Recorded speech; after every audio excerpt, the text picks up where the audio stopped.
What's up, everybody? It's Mr. 100K a day with another episode of the biggest hater in track and field. I'm here to announce to everyone great news. Shaunae Miller-Uibo will not be participating in the 400 meters at the Olympics in next month in Paris. Well, in about 35 days in Paris. She was apparently injured today or yesterday during a 200-meter race at the Bahamian qualification Olympic trials, so she will not be participating. I used to be a huge fan of Shaunae Miller. Probably back in 20, I'm gonna say 16, 2015, especially when she dove. Everybody remember this. This is the picture, the epic picture when she dove and got the Olympic gold medal. She beat Allison Felix, kept Allison Felix from getting another gold medal in her career. So I was a big fan of hers, but based on some things that she did later on in her career, I wasn't a fan of it. And so I withdrew my support at that point. But she still is a great talent.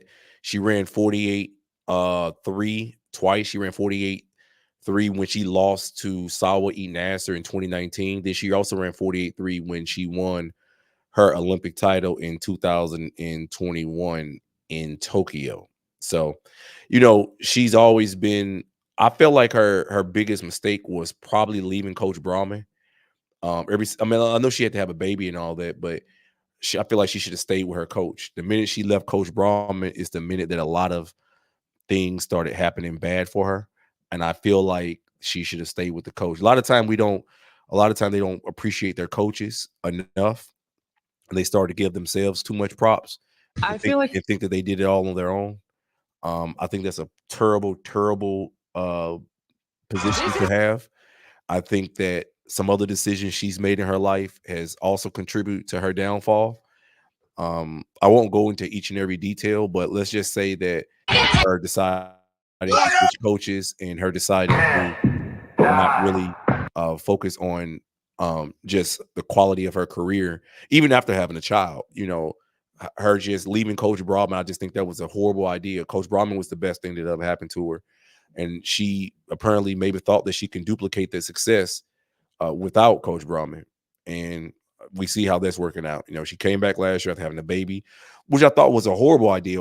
I didn't see a point of her coming back literally a few weeks after having given birth and just to run 52 seconds. Why do that as a champion? That doesn't do anything. If you want to run 52, go to a local meet and work out and just get in better shape. You're an Olympic champion.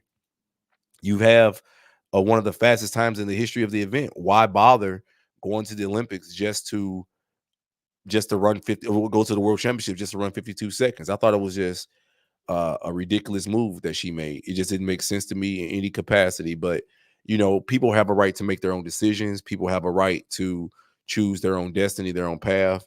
Online, she appears to be doing well. She was able to get rid of some of the childhood trauma that she has, at least for her children. She was able to engage in some particular activities that alleviated some of her childhood trauma, a lot of her childhood trauma. I see on this picture right here, she associates with someone who also does some things that I don't agree with in Stephen Gardner.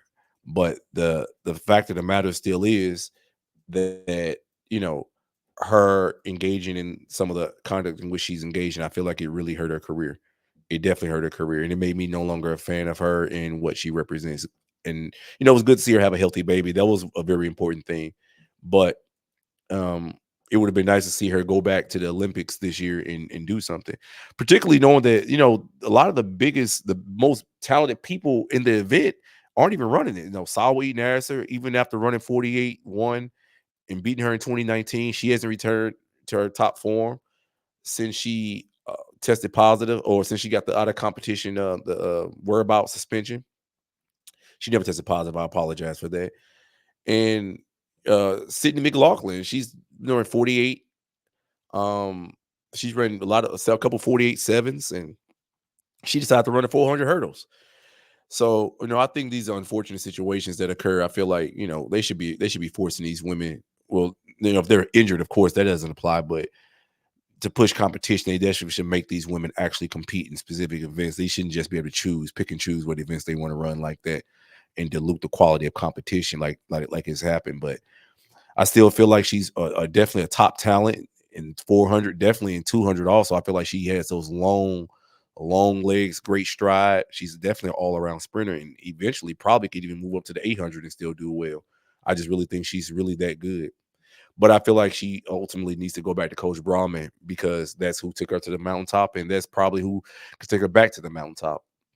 So, with that being said, yes, she's injured. She's out for the Olympics this year. And based upon how she's been representing herself in public, things that she's been doing, activities that she's engaged in, that probably is the thing that probably was karma.